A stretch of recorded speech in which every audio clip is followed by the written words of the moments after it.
Hello guys, ইফতারের জন্য তোমাদের জন্য স্পেশাল রেসিপি নিয়ে হাজির হয়েছি ফ্রেঞ্চ ফ্রাই। তো তোমরা ইফতারিতে সুস্বাদুভাবে মজা করে এই ফ্রেঞ্চ ফ্রাই বানাতে পারবে। তো প্রথমে ফ্রেঞ্চ ফ্রাই বানানোর জন্য এক কাপ ময়দা নিতে হবে, একটু লবণ, একটু তেল নেওয়ার পর ভালোভাবে মিক্সড করে নেবা। সুন্দর করে মিক্সড করে নেওয়ার পর হালকা একটু পানি নিয়ে নেওয়া, তারপর আরও সুন্দর করে মিক্স করবা। তো মিক্সড করে 8-10 মিনিট মিক্স করে নেওয়ার পর তারপরে একটু ঢেকে কিছুক্ষণ রেখে দিতে হবে। তো রেখে দেওয়ার পর আমি ভিডিওতে তোমাদেরকে সব কিছু দেখিয়ে দিচ্ছি।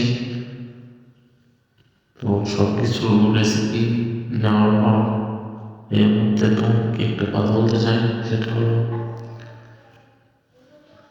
যে তুমি এর আগে বলেছিল যে ফ্রেঞ্চ ফ্রাই এই বানানোর জন্য কী কী আইটেম লাগে ভিডিওতে বলেন, বাট লিখে দিলে আমার একটু সুবিধা হয়। তো সেগুলো লিখে দিলাম। তো তারপর আমি নিচে আলু কচুরি করে নিয়েছি, তেজপাতা নিয়েছি। তো একটু ঝাল দেওয়ার পর ভালো করে মিক্সড করে ধনেপাতা তুমি স্কিপ করতে পারো।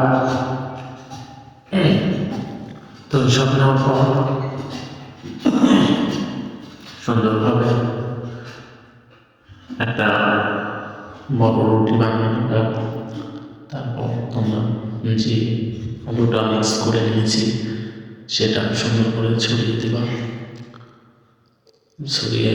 সুন্দর করে ছড়িয়ে দেওয়ার পর দেখতে পাচ্ছ কীভাবে ছড়িয়ে দিতেছি। তারপর আরেকটি রুটি দিয়ে উপরে চাপতে রেখে দিয়ে হাতে একটু পালিশ করে নেবা। নেওয়ার পর তোমরা মন সুন্দর করে কেটে নেবা। তো দেখতে পাচ্ছ আমি কীভাবে কেটে নিচ্ছি। তো সুন্দরভাবে জায়গা জায়গা করে কেটে নেওয়ার পর দেখো এটা কত সুন্দর একটা একটা করে ঘুরিয়ে ঘুরিয়ে রোল বানিয়ে নেবা। তো রোল বানানোর পর দেখতেছো গাছ এরকম হয়েছে। তারপর তোমরা একটা করে তেল গরম করে নেওয়ার পর সবগুলো এরকমভাবে দিয়ে ভাজি করবা।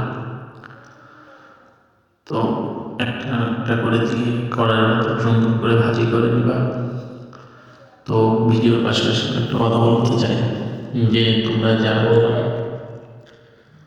আমার ভিডিও দেখে বানাও বা তোমরা রেসিপিগুলো পছন্দ তোমাদের যাদের ভালো লাগে ভিডিও দেখে বা আমার সব প্লেট একটা ভিডিও, আমি এখানে কোনো ফেক কথা বা ফেক কিছু ইউজ করি না।